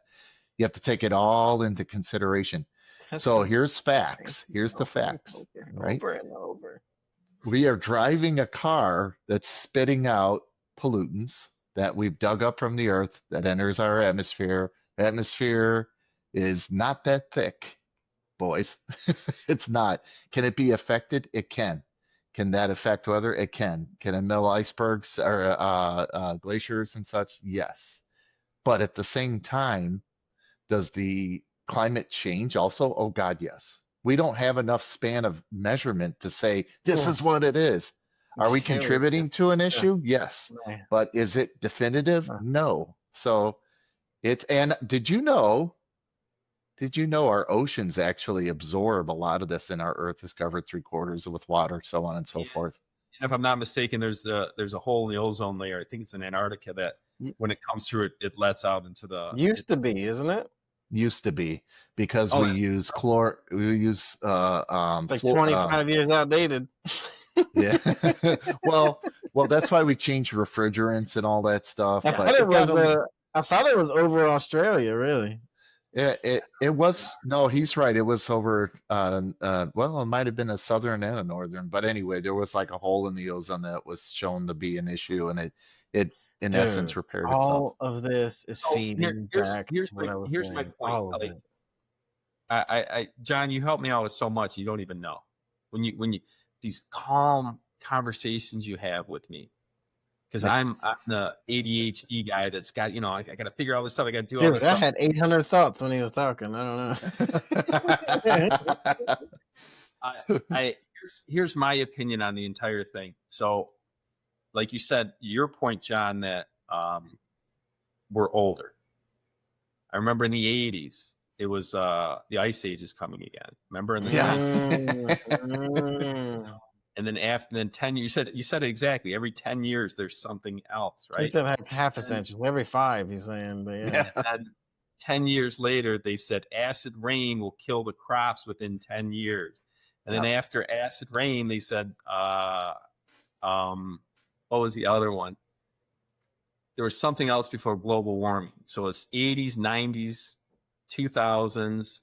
Maybe it was a meteor shower or something, maybe? No, there was something else. Acid rain is going to kill the crops in 10 years. I forgot what the other one between acid rain and global freezing. And then it was global warming. And then John said this to me a while ago. And I was just having a hard time wrapping my brain around, going to extremes, I don't think is good in any way. That's what I'm talking about when I say emotional thinking. Yeah, going to extreme and liberal, going to extreme and conservative. It's yes. Not way, right? So I was having a hard time with the liberal, I said, when's the liberal agenda enough that, that we're going to push back. And you said, say this again, where your college professor said, when the pendulum swings, at one point it goes the other way. Well, humans always overcorrect. Always overcorrect, and there's always, it's like when things get a little bit too far off to one side, it shifts back to the other side. Once we have all of something, then we want none of something, and it's never this in-between thing. If you look at human history, you will see the swings back and forth and back and forth. But I mean, to say that there's no global warming, Brian, you're going to say something, aren't you? Go ahead. When you did this, I was like, okay, I'm stopping because that's serious. No, go ahead. Well, it's the pendulum thing. It's the is there a higher aim in life to break some cycles? And this fucking thing seems to be the cycle that I want to fucking break because it's so goddamn annoying how we overcorrect for all the little bullshit. And it's all driven from this emotional thinking. Something I said to Mike probably 5 or 6 episodes ago, and I breezed past it because it's just like a common fact for me, but he puzzled on it for a second. But I said, binary thinking is emotional thinking, and emotional thinking is not to be trusted. Oof. Okay, Spock. I don't know what that is. 50 Jedi at work. I don't know what to tell you. But I breeze by it because I think about it so often. But it's like, it's so true because binary thinking, either something is all this or something is all that. We never, or they always, or people think in these terms so much. And this is the radicalization of the political scene, right? It kind of feeds into all that as well. Like 100%. We either need to have all the immigrants or none of the immigrants. And it's like, there's some thing here in between. And the thing I keep coming back to, do you know what the opposite of emotional thinking is? What's that? Logical thinking. Nuance. And nuance is dead in the world, and I'm trying to bring it back, but this is what all the guys, the old quote guys, old Socrates, everybody, they're trying to bring nuance to the situation because everybody wants to lead in it with their emotions, and they want to lead in it with what fires them up or what they're scared of, and just not reason. Reason doesn't exist in these places. This is the whole thing with the fear thing, right? The whole stoic aspect, I get it, but the pendulum is swinging up this way. We're waiting for its momentum. And then if you think about the image of stoic, right? The image of stoic is always you want to be the rock that the waves crash upon. Yeah. And that is not good one. That is not with the pendulum thing. That is the opposite. It is a rock in the middle. Here, so back to his fear health. John, I don't see what John wants to. He wants to dive in. Real quick, it's martial arts related. What you're talking about. Okay. Believe it or not, it's balance. It's balance. Well, Michael will attest to this. I studied sword for many, many years, and I heard. If you got this badass sharp sword that can hurt you just as much as the person next to you or whatever in front of you, double-edged sword. Yes, you have to be very stoic. That's why when I first saw like a Japanese sword exhibition, I thought it was like boring as hell. These guys are quiet, so careful. They were centered, and when they drew it, it was like what, blood's gone, back in the sheath, done. I was like, what the hell just happened? But the whole point, like you're saying, like you said, there's no emotion. There's no emotion, none. You would love sword because it's it really does balance. The balance. The balance. It's everything, dude. Everything exists within a balance. The cosmos exists within a balance. Your life exists within a balance. Your health exists within a balance. The society exists within a balance. Every goddamn thing exists within a balance. Yeah, you're right. You're right, Brian. You're nailing the biggest part of the important things in life for sure. Yeah, balance. Balance. Yeah. It's like the other one that says, hold the line across the line. Hey, John, can I show the sword video you sent me? Oh, sure. This is good. You're right. How about this for balance? How about this for balance and logic? You're right, though, John, on the balance thing. That's kind of the key to all this stuff. It really is. It really is. And because by doing the balance thing, you are rejecting the emotional pendulum and all of it, right? You are. You're above Brian, it. Or... Yes. Full okay. screen. This is a true swordsman. American Samurai. Ready? So There's he's the pulling the sheep, watermelon. putting it back in, right? He's focused. And there you go. Nice. That's it. Nice. I was thinking it would have made it better if he had like a blunderbuss. When I saw I that, I love was the like, music. oh. That's so perfect. I said the gut, and I was like, no way. Look at that boy gut right there, boy. If you can't laugh at that, you're not human. But now That's swordsmanship at its best, man. That's real. the Wakasashi stuff. extremes, right? Extremes. You know, there's whether it's climate, whether it's this, whether it's that, whether Everything. it's this, whether it's Everything. that. Well, Everything. well, You gotta look at it. Like This you is said, you why gotta we're so assess it. fucked, though, isn't it? Because you got these two Yeah. political parties, and there's Yeah. whatever. I think the right is dead, but that's a whole nother topic. But they say they got these two political parties, and they're just one extreme or the other. And 90% of people were really in the middle. The reasonable people, or most people that are in the middle, even if they're getting preyed upon and emotionally manipulated, which is something you guys were talking about a few minutes ago, is the fear mongering and stuff. People get emotionally manipulated because of the advertising, or because of the messaging, or because of it's pulling on their heartstrings, and so they can't think with their fucking head and all this shit. It's all tied in. It's fucking crazy. It is. I agree with you wholeheartedly. Now, what do we do about it? As stoic men, what do we do about it? Oh, I know Well, this exactly is what kind to of what I do. come back to before, right? Is there a higher aim in life than to break some cycles? As a genuine question. There's a lot and higher. There's a lot don't higher. Breaking cycles for people. Well, listen. What about breaking the cycle of generational trauma? What about breaking the cycle of generational poverty for your family? What about breaking the cycle of, like in our country right now, fucking extreme I will say treasonous fucking acts. So now, since we're tackling fear here, I want some closing statements. But what I want to do is, Brian, you said you had at the beginning of this podcast, you said you had fear.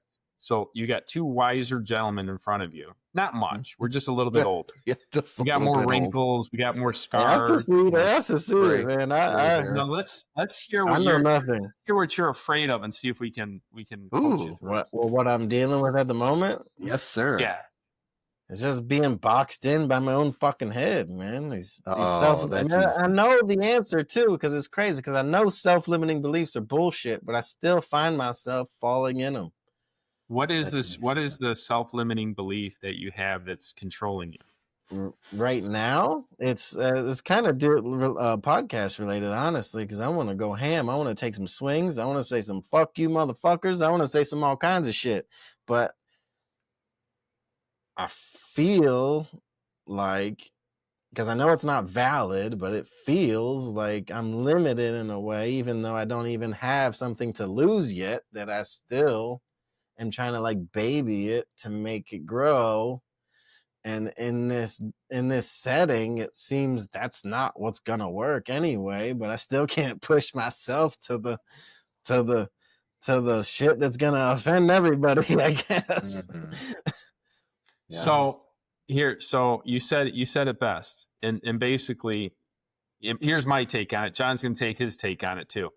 So you said I feel, right? Instead of thinking, right? I feel this and I feel that. Well, as a fellow man, fuck your feelings. Fuck your feelings. Do what you think is right. Be authentic. That is the highest frequency you can ascribe to be. They say that, right? They say you escape competition through authenticity. Well, it's I'm going to be authentic no matter what. And it's going to set you apart. The point is, it's going to set you apart. It's going to set you free. Yeah. You know, it's going to get those limiting beliefs. When I do public speaking, and I talk about, everybody says, you're an outside of the box kind of thinker. I'm like, what color is this box? Where's this box? I've never seen this box. That's right. I hear that. It's cheers to that shit. Yeah, it's a metaphor for, there is no box. But let's say, if there's a box, you're in a box, what's above you? Right? It's your job. What's in front of you? Let's say it's your wife. What's on the sides? Your kids. What's behind you? Your house. These are all walls and you're in this box that you built. You know what it seems in my head? I'd see this as the the image with the guy spinning the plates. He's like spinning 15 plates at one time. Mm-hmm. That's what it feels more like. Okay. Well, because it's like if I go too hard in one direction, now all the other plates are gonna fall and shit. Let me finish the analogy. Okay. So your job that's in front of you, right? Why don't you push your job? Why don't you push yourself in your job? Well, you're afraid the ceiling's going to fall on you. Why aren't you going to push your kids? They're going to leave you. Balance. Why don't you push your wife? Well, the ceiling's going to fall on you again. It's the fear of it's the fear of the event after what you're trying to do. And I'm going to tell you, fear is not helpful in any way, shape, or form. Not in this regard. That's for sure. And in this world, fear is not helpful in any way, shape, or form. John, what is your take on this? Life is not a fucking rehearsal. I'm right now working on my doctorate. I'm a 57-and-a-half-year-old man, right? Most people would say, what are you doing? Working on what are you going to do with that? I don't give a fuck. I want to do it. It's what I want to do. And I know I can do it, so I'm doing it. I can resonate with that shit. Yeah, I hear you. Screw anybody that thinks otherwise, and I'm sure you agree. Sometimes you have to not look at anybody else and look at yourself. And you know what's interesting? I find that really is helpful. I have learned that if you take and get a pad of paper and write shit down, because a lot of it's probably in your head, I'm sure it is, but you literally Dude. Right? Okay. I've been writing for probably a year and a half. I've been just writing. I get it. And sometimes I don't even know why. Sometimes I just keep going and do it. Do it. And then you know what's scary? Go back and read some of it. And it's like you kind of look at yourself like, okay, I've matured or I've relearned something that I forgot about. A buddy of mine that I went to high school with, after high school, we became good friends. He was ahead of his time, man. And he used to, like, any phrase that, like, Michael and I have many conversations, many over the course of the years. Michael will say something and I will literally write it down later on. I won't tell him about it, but I'll write it down because it's a great idea and it's something that I can work off of. And it makes you a better person, right? Like even us talking on these podcasts, like some of the stuff you're saying, Brian, I'm like, I'm going to go write this shit down, man. He's right. I got to look into this more about the whole being more logical, less emotional, because you're absolutely right. Emotions can really screw you up, man. Well, it's easier said than done too. It is, but you could do it, right? Yeah, and this is where he comes in and says, "In your mind." Well, no, as he should. Here, so that's his role here. Apparently, you disagree. I've been working out every weekday for the last 3 months. Is that hard? No, because I don't feel it's hard because I put it into my routine. I get up at 6:30. I'm at the gym at 7. I leave by 8. That's just a routine now. It's not hard anymore. But if I think it's hard, it's hard. If I think what do we say, Mike? What do we say? The person who tells himself he can, and the person who tells himself he can't. There we go. They're both correct. Exactly. So what I want to coach people into doing, anybody listening to this podcast, is tell yourself it's easy. It'll be easier. Whatever you're doing might not be easy, but tell yourself it's going to be easy. John, talking about your point about writing it down, I just had an epiphany. And you just brought it to me. Remember when you said write it down? A few years ago, I wrote down my goals. And one of my goals is to have 500 doors in multifamily. And I just closed on I was a partners in closing on a deal of 168 units. It brings me to 520.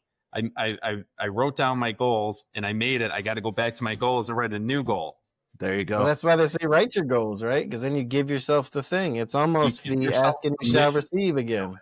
And then the universe brings in the options to it's the ask and you shall receive all over again. Because without you asking, you're never gonna get there. Can't wait to do the Bible with Brian. Brian is a very unique kind of person. Would you consider yourself a Christian? No. The Grok has called me an agnostic theistic. which is a really weird phrase. Yeah. I'm gonna have to ask Brock what the hell that means. Yeah, it's a weird one. Yeah. I could give you my spiel. I don't know. I sit more with the. Oh, John might resonate with this because I sit more with the Tao. Interesting. That's right. Okay. That's where I sit. What do you mean with the Tao? Go ahead. The Tao is if you ever saw the yin yang symbol, you know the Tao. Right. Mizpah. Yeah. And there's a lot of relationship to the Tao with martial arts. There really is because of it's a flow thing. It's a be water thing. It's the balance thing. It's the whole thing. Yeah. But you know what? So what is tell them about the yin and yang? Oh, it's like you were talking about the yin and yang in martial arts. You know, it's funny. There's even styles of martial arts that distinguish themselves with soft style, hard style. You know what I mean? It really goes to the granular aspects of it. It's crazy. They say that the concept of the Tao is older than God. Whoa. No, I disagree with that statement. It's a play on the words, but it really is though in a way because they say because all of these new age definitions of God all exist after the Tao was a thing. Well, what I'm saying is that you're saying about the new age God. You know, our belief in God is, you know, He created the universe. So yours comes from Christianity, right? Well, I mean, God. So what I've noticed about God is, because you can. It seems like you're leaving Christianity now. Well, I believe in Christianity because of I've had an experience with Jesus Christ. Different. You could like Jesus and not be a Christian too. Correct. But what I'm saying is, you know, every scientist in the world says anything that created the universe would be called a god. Dude, I'll give you one, dude. Oh my God. This thing. I'm just trying this shit hit me recently. So I'm gonna read it as our God has an explanation for creating the universe. Why He did it and put us on the earth. That makes sense. So any God that were to create a universe, I don't think the Tao precedes that. John, what are your thoughts? So I think that was a very esoteric statement. It makes you kind of like appreciate the principle of the Tao, which I gather, I do get that. And one can look at it that way. I know God can be a construct. You know, humans have constructs of what God is. What's fascinating is Michael and I have talked quite a bit about this, is that to me, you know, God is so unknown that we can't necessarily, you know, construct him or confine him into a thought or a box, right? Because it's like even in the Bible, yes, what is God's name? I am. That's kind of like what you said about the Tao, right? It's like I am. I am is everything. You know, and it's crazy to think that way. That's an important phrase. It's a very important phrase because anything you say after the words I am is like in Mike's world for real. Because you were telling yourself prescriptively right after that what you are. And in Mike's world, right, he's correct to point out, you are what you kind of tell yourself you are, you know? Yeah. You are. I mean, that's, you know, here, weak worm of the dust, or, you know, what are you in this world? Brian, what are you in this world? I'm me. Okay. That's what you are. John, what are you? I feel like I don't have all the answers. Wait. I don't have all the answers. Yep, I know. Because that is part of it. It truly is. Yeah, because I know it's just a funny play on it. I know. No, it's true. But I feel like I've had enough experiences and my family has had enough experiences and I've seen enough things to where my belief for me is very strong. And so yeah, like you say, you have to relate things to right? Like if you know, like the prayer, you know, some people are like waste of time, just words. Sure, to that person, where prayer right. for myself, I'm talking about myself only, is very, very powerful and very helpful. And even it helps you put yourself in the right frame of mind. It's, like, why do people write poems sometimes? Because they're trying to sort of, in a obviously poetic nature, speak about something. To me, that's how prayer is. That allows me to have an opportunity to be connected to something that, I guess when we all die, we'll all figure it out, is what most people say, right? We'll whether you just, the light bulb goes off and some people think that's it. I'm biological meat skin, like you guys are talking about. That's it. It lights out. Or, Robots. We're or there's robots. the other Biological aspects. robots. Yeah. We weren't on here last week, but we were talking about this, and I kind of do believe this, as we are alive at least, is that the power of belief is probably a human's biggest superpower. Agreed. Belief keeps us going. Because Well, the sad to thing you're say, talking about with the God thing, right? we're It's talking about the the God whole thing. what it means to you. It's the power of belief, and this is the kind of the Jesus thing too, right? Where he kind of preached belief, belief, belief. And it seems that belief is probably a human's biggest superpower. The person who tells himself he can, and the person who tells himself he can't. It lives in that world. That's why the I am is so important. It's biblical. Yeah. I agree with that wholeheartedly. Can I give you my I am? Please. Sure. I am a child of the Most High. I call the architect of the universe my father. What's going to stand against me? I go do anything I want that's good and right. That's who I am. On the path, right? It's all on the path. You're good. I take his son as my savior, and there's nothing going to stand in my way. Those bricks aren't going to stand in front of me. Houses don't stand against me. Nothing can stand against me. Demons can't stand against me. I like the angle. My I am is a little more than most. Yeah. I'll give you one more. You ready to break your brain? Oh, man, I've had enough for one night. I am gonna cook. I am gonna cook you over. You'll be thinking about this for a week, probably. Till next one. It says, and this comes from such a deep thought, but it says, so to many, it seems religion is your aim, and your God is where it comes from. Say that one more time, please. God damn, that's good and deep. I gotta God let damn. that sink in a little bit. I gotta digest So that. to many, yeah, no, it's one of those, right? This is one of those fucking pithy things, dude. Yeah. So to many, it seems religion is your aim, right? Right. And your God is where it comes from. Because a lot of people will say, and Mike included, you have a religion, you just don't realize it. Or you believe in God, you just don't know it. That kind of thing. So well, whatever was at the top of your archetype, that is your God. Whatever it is, money, yourself. Well, there's a thing, because like Jordan Peterson thinks now, he doesn't think as a higher that the God is, but the God is like where it comes from. So and this kind of feeds into that. So to many, it seems religion is your aim, like where you're aiming in life. That's what you believe in. That's your belief system of sorts. And your God is where it comes from. That's deep. That's so deep. That is deep. You're gonna think about that shit for a week, dude. Well, are we getting ready to end this? We're getting close to the time frame. No, that's good. I wanted to see you guys chew on that a little bit, and then we'll get out of here. I'm not a fan of religion, of any religion. I am wholeheartedly with you. I've noticed that in the good book, God's wanted one thing, and he puts a lot of effort to this one thing, and we still don't get it. He just wants a relationship with us while we're on this side.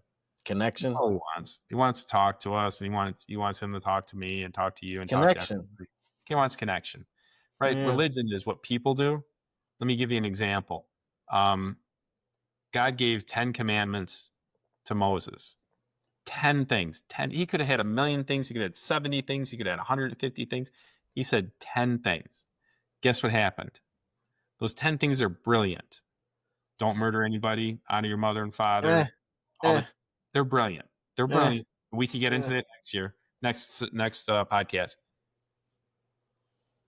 The Jewish people at the time put 110 laws on his commandments. So, of course, they know better than him, right? Yeah, obviously. That's religion to me. when somebody else tells me the interpretation of what they read, I appreciate what they're trying to say, but when I read it, I get the interpretation. He talks to each person differently and where they're at right now. Does that make sense? I want the relation. It still feeds right into that, because as you believe that's your belief system, that's your religion. Yeah, my religion is relationship. I don't really like the way this frames out, but it might be pretty true. Truth is another podcast. Because I don't want to see, because so many people just want to put God in everything, and I'm just like, man, I don't know. Well, it's the problem there is. What do you think about all this, John? Yeah, to me, there's a lot of misinterpretation going on. And you're right, what you said, Brian. But here's something that grounds you so freaking fast. We are so comfortable to think that we got it all. We figured it all out. We're badasses. We're comfortable. We're retarded, really. We're stupid. We're nothing. I do astrophotography. I take pictures of galaxies that are light years, hundreds of light years away. And Andromeda and stuff. Oh, beyond. I'm talking. You should see some of the stuff that it's mind. Yeah, you should show me. It's crazy. Oh, it's insane. It's insane. It is. And the thing, like a comedian once said, he goes, he comes up on stage and he goes, "I have to tell everybody here, this is probably the most fucked up thing." And he goes, and nobody's like reacting. He goes, "We're all on a mud ball in outer space, spinning around a star that's heating us up, and the universe is considered infinite, right? Or we don't know. We have the observable part, but then what's past that? Like, doesn't that humble you at all?" So to me, it's like people that are like comfortable with, being in a their house and they think they're the shit. They're losing the biggest bloody picture, man. This is exactly why I always recommend for people to get out in nature. Thank you. Because nature will humble your ass. When you're standing next to the giant mountain that doesn't give a shit about you, and it will just explode with a volcano maybe, or you're standing next to a glacier, or you're standing wherever, it's like you are in awe of nature. You're nothing, dude, compared to that. Yeah, it's completely insignificant. Yes. Yes. And that's just on Earth. Yes. Ready to say, John, to John's point, let's talk about what's out past Earth. I said, I think I've seen recently, I hope it's not a computer generated image, that I don't know if it was Hubble or the other telescope, the James Ray telescope. They found a planet that at night lights up in a section like Earth. So I'll show you some pictures maybe next time. There's a page I follow on. I'd be happy. There's a page I follow on X, and they found the biggest reserve of water in the universe. I believe you. I don't know exactly. I have to find it for you, but it's like this huge stretching area of fucking like water and water vapor and stuff. It's the biggest collection of water that we know about in the universe now, I guess. Huh. So crazy. So crazy. I met a scientist in April in New York at the Northeast Astronomical Forum, NEAF. I bought this shirt because I had a smelly shirt. I was just talking to him about the planetarium before this episode. But the point is she is doing a study right now. She actually studies life on other planets. So you're like, wait a minute, I don't think we ever studied life on other planets.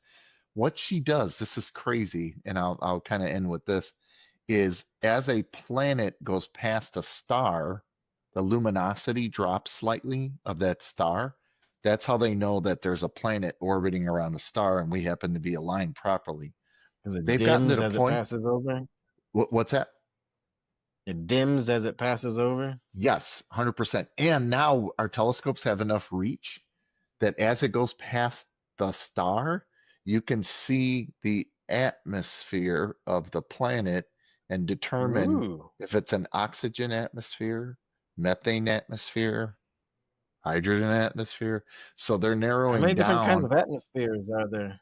Oh, plenty. You think of the element, there's probably an atmosphere of that. It's gaseous in nature, right? So, but the point is that they are looking for, even Venus has a sulfuric atmosphere, that there's a point in the sulfur, a layer where actually life exists. So they're going to pass a satellite through it, and there's actually a way to test to see if there's organic life material. Wow.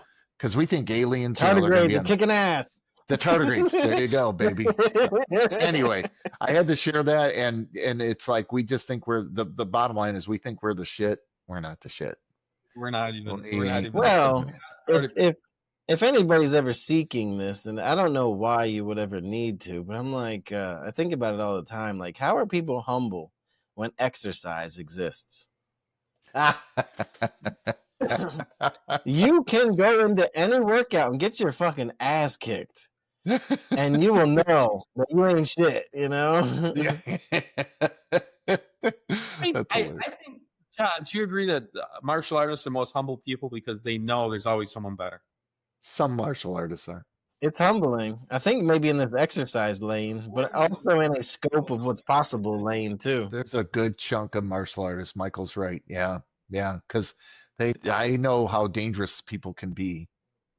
So I'm humbled I by guess that. it's anybody who's tested, right? Yeah, I think you're right. Anybody Yeah. who's tested knows, whether it's martial arts, exercise, maybe science is your field, and then you go meet some fucking brainiacs, and you're like, Yeah. okay. Yeah, there's always If you're somebody an better. you're gonna find someone better. Always somebody Yeah, better. that's funny. Great martial artists, they always seek those people out to spar or learn from them. Well, so one more before we get. What do you think about the religion being your aim and the where it comes from being your god? I can't disagree with it. You know, but you keep saying the word religion. I'd have to sacrifice Well, that. religion in this sense would be like your belief system, I guess, because you operate on your belief system. Every man operates on his own code, right? And Right. that's kind of in that vein. But the word religion generally means something that people made. Yeah, you in this case. Well, I guess my definition is a little different. Religion has to be imposed from someone else. Is that what you think? Religion has to be an organization made by man.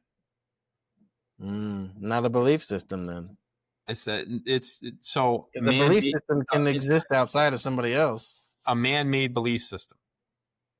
But if it's your own, then it's not outside of you. It's not my own. It's a man-made. Somebody else made it. Why? Why don't you make your own? Muhammad made, Jesus made one. All of them have a belief system. You know, Buddha, all those other ones. It's a man-made belief system, and it's a system. What do you think, John? To get an enlightenment, and the beauty is for Christianity, he made it as ungodly simple as possible to be a follower of Jesus Christ. He said, just believe in me, and that's all you need. Every other one has actions that you got to take. And the actions are a lot of work, especially I kind of think that's the demise of our world, but you know. Here's John, what do you think? My final thoughts. Ready? This subject needs its own podcast. That's what I'm just borrowing words from both of you guys. Yeah. There's a guy I actually talked to. I'll come out with the podcast actually next week. He's a religious guy and stuff, and it was cool talking to him because he got in the weeds, boy. He got in the weeds. It was pretty cool. That's kind of where I pulled that from, actually, eventually. I don't know if I was reflecting on that or got it from that, but yeah. Dude, John, that is so cool. You know, you're the only human alive that I know that I could just say the Tao to, and you know what the fuck I'm talking about. That is crazy. Absolutely. No, not brilliant. Nobody I know knows shit about Eastern philosophy on anything. Oh, I've studied it hardcore, man. And you know what's funny is we again that might be its own podcast too, wouldn't it? I mean, that is for me. It is. yeah, it's cool shit.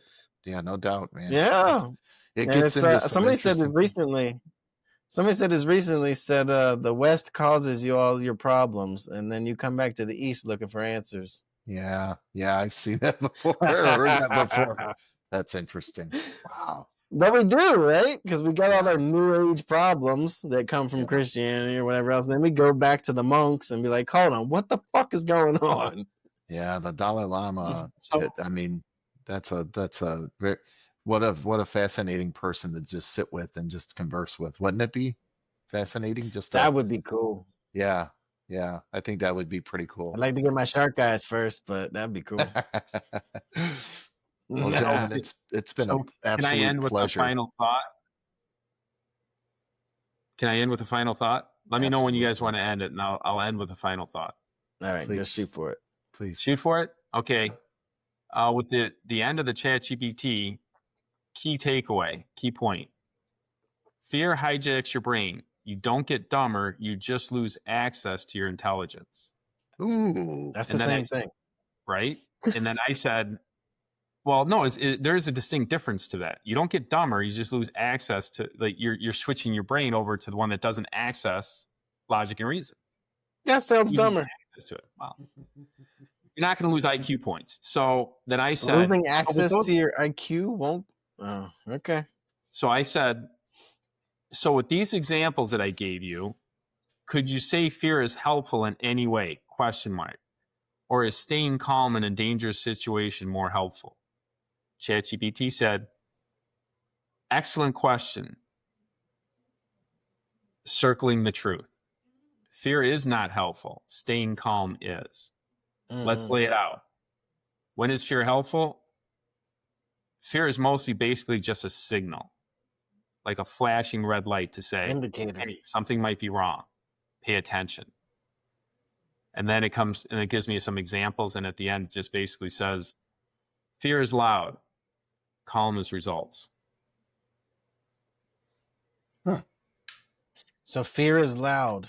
I'll tie that to noise proves nothing. Ooh, that's a good one. That's old Mark Twain line. I like to say peace is a weapon. He says, noise proves nothing. Often a hen who cackles as if she's laid an asteroid, but she's merely laid an egg. And how many people is that? How many people is that, right? Well, now the noise proves nothing. Changes so much. I swear to God. I wrote about this too. I said that much of life can be learned on mute. Yes. Yes. You don't listen to what people say. You you watch what people do. Mm-hmm. You want to know what a woman wants? Don't listen to her. Watch her. Oh, that's a totally different podcast. What does she respond to? You know, that kind of thing. Do you listen to what a woman says or watch what she responds to? It applies to everybody, but it's unique to that situation too, right? You gentlemen are trying to figure out women. Yeah. Much of life can be learned on mute. You know, a lot of people, I'll get a pithy one, right? Some people use language to communicate. Some people use language to manipulate. Oh, yeah. Yeah. That's a good ending right there. Jedi out. Gentlemen, thank you very much for the most amazing Fear podcast. Thank you. Great to talk to both of you. Having a good time out there. You guys have a great evening. We gotta find a closer. This is Killers 007 John and Pithy Jedi out. Out. Right. Peace.